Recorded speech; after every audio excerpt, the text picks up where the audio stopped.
Good morning friends, मेरा नाम है चित्रकांत सिंह और मैं आज एक और इंफॉर्मेटिव वीडियो लेके आया हूँ आपके लिए। और आज हमारा टॉपिक है योगा।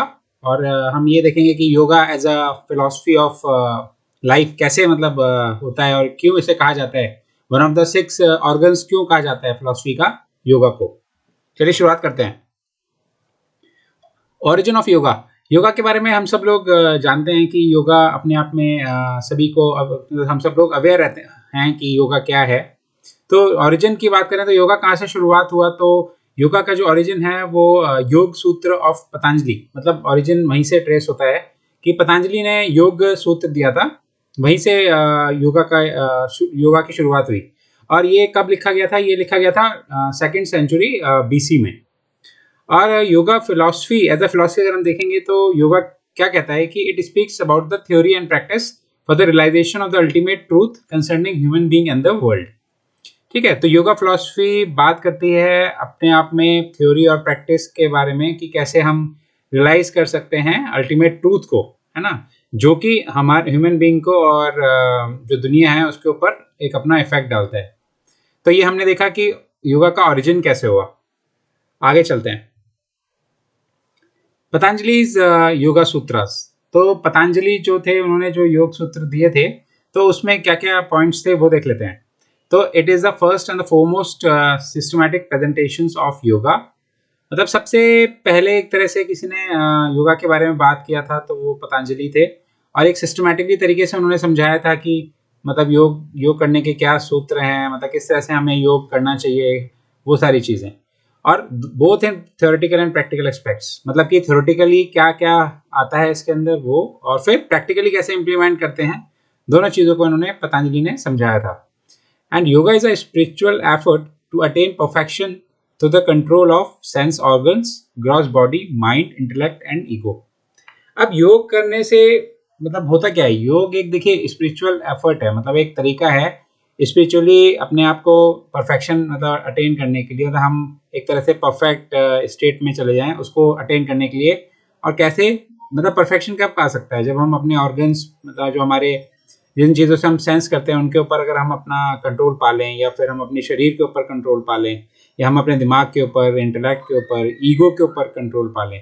तो अगर हमने ये सारी चीज़ें कर ली, ये सारा हमने कंट्रोल कर लिया तो हम परफेक्ट हो गए। और इस सब को करने में हमारी मदद कौन करता है? ये हम योगा के थ्रू कर सकते हैं। तो इसलिए कह रहे हैं कि yoga is a spiritual effort to attain perfection. तो ये है पतंजलि के योग सूत्रास। ऑर्गेनाइजेशन ऑफ द योग सूत्रास। अब इसको भी जो योग सूत्रास थे पतंजलि ने जो दिए थे, इसको भी हमने ऑर्गेनाइज कर लिया तो 4 पार्ट्स में। तो फर्स्ट इसमें आता है समाधि पद। अब समाधि पद क्या है?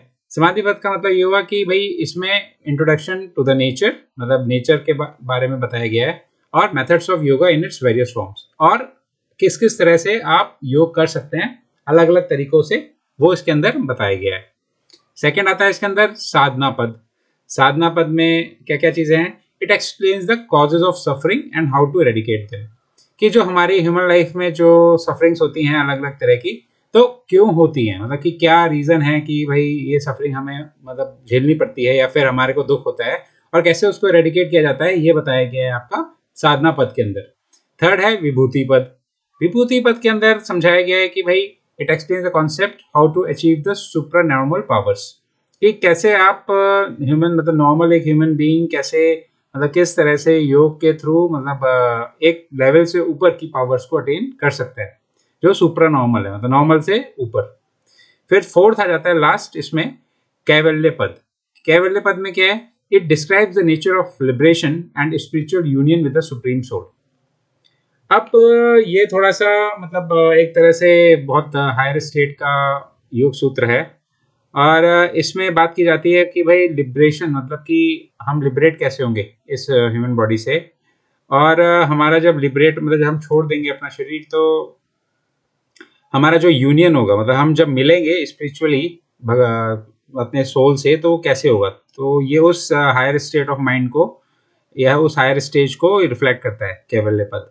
तो ये हो गया ऑर्गेनाइजेशन योग सूत्रास के। तो चार हो गया, समाधि पद, साधना पद, विभूति पद एंड कैवल्य पद। योगा फिलॉसफी अब योगा को हमने ये देख लिया कि भाई पतंजलि ने क्या बोला था योगा के बारे में या क्या बताया था। फिर उसके बाद योगा एज अ फिलॉसफी देख लेते हैं और इसका कंपैरिजन कर लेते हैं सांख्य फिलॉसफी से, क्योंकि अब हमें ये पता है कि टोटल जो फिलॉसफी के ऑर्गन्स हैं वो मतलब कि छह तरह से 6 पार्ट्स में हैं फिलॉसफी के ऑर्गन्स, है ना। उसमें से एक योगा है, दूसरा सांख्य है और बाकी 4 और हैं। तो इसमें पहला पॉइंट है कि बोथ आर क्लोजली एसोसिएटेड, ये दोनों बहुत ही आपस में क्लोजली लिंक करते हैं।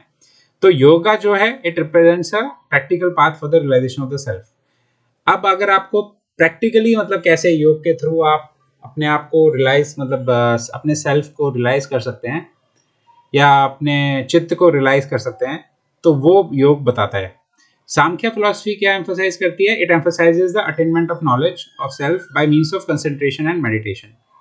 अगर हम नॉलेज को अटेन कर रहे हैं और उसका हमारा माध्यम क्या है? ध्यान लगा के या मेडिटेट करके, है ना, कंसंट्रेशन से या मेडिटेशन से, तो वो किसके अंदर आ जाएगा? वो आ गया सांख्य फिलॉसफी के अंदर। अब भागवत गीता के अंदर क्या कहा गया है? इट सेज कि योग और सांख्य फिलॉसफी प्रैक्टिकल और थ्योरेटिकल साइड्स हैं, मतलब चीज सेम सिस्टम, मतलब एक ही बात, एक ही चीज है, एक ही अटेन, मतलब एक ही चीज को अटेन करना है। रियलाइजेशन ऑफ द सेल्फ है, किसके थ्रू होगा? योग बोलता है प्रैक्टिकल तरीके से, सांख्य बोलता है थ्योरेटिकल तरीके से। ठीक है, तो ये हमने समझ लिया कि योग फिलॉसफी और सांख्य फिलॉसफी आपस में बहुत क्लोजली रिलेटेड है, बट उसमें जो डिफरेंस है वो भी हमने देख लिया। 8 फोल्ड योग, अष्टांग योग, इसको अष्टांग योग भी कहते हैं। तो ये देखिए 8 मतलब एक तरह से 8 फोल्ड्स मतलब 8 तरीके से योग किया जा सकता है ना। तो इसमें आ जाता है, ये तरीके हैं, यम पहला आ गया, यम आ गया, फिर आपका नियम आ गया, फिर आसन आ गया, फिर प्राणायाम आ गया। तो हम लोग जैसे जो सुबह उठ के जो हम मॉर्निंग में या इवनिंग में करते हैं योग, तो वो कौन सी, वो अष्टांग योग का एक पार्ट हुआ, और वो किस में आ गया? प्राणायाम में आ गया, है ना, या फिर आसन में आ गया, है ना। जो हम रूल्स रोज फॉलो करते हैं वो हमारा नियम में आ गया। तो इस तरह से हम देखें तो यम हो गया, नियम हो गया, आसन हो गया, प्राणायाम हो गया, प्रत्याहारा हो गया, धारणा हो गया, ध्यान हो गया, जो हम ध्यान लगाते हैं तो वो ध्यान हो गया, समाधि हो गया। समाधि तो एक जो एक फाइनल स्टेज होती है जिसमें हम बिल्कुल समाधि ले लेते हैं, मूवमेंट नहीं करते, वो समाधि वाली स्टेज हो गई। तो ये सब अष्टांग योग के ही पार्ट्स हैं। God and liberation, God and liberation. अब देखिए भगवान को हम कहते हैं ईश्वर, भगवान को ईश्वर भी बोला जाता है ना।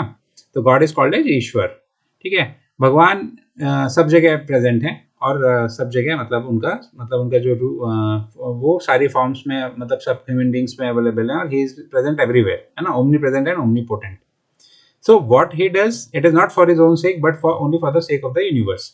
अब भगवान जो भी करते हैं या फिर जो भी भगवान के द्वारा किया जाता है, वो भगवान कभी अपने लिए नहीं करते, क्योंकि उन्हें किसी चीज की जरूरत नहीं है, बट केवल ये संसार कैसे बेटर हो सकता है या फिर ये यूनिवर्स कैसे बेटर हो सकती है, उसके लिए ही भगवान हमेशा प्रयास करते हैं।